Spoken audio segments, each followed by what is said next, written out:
এমনিতেই বর্তমানে আমাদের নতুন সরকার গঠন হয়েছে, অন্তর্বর্তীকালীন সরকার, তাদের বহু চ্যালেঞ্জের মুখে পড়তেছে।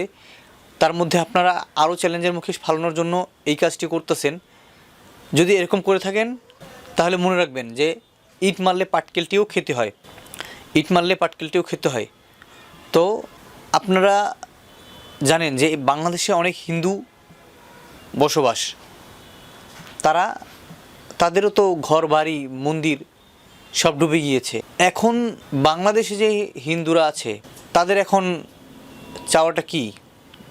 বাঁধ খোলা থাকবে না বাদ দিয়ে দেবে? কারণ হিন্দুর পাশাপাশি মুসলমান তো অনেক বাংলাদেশে।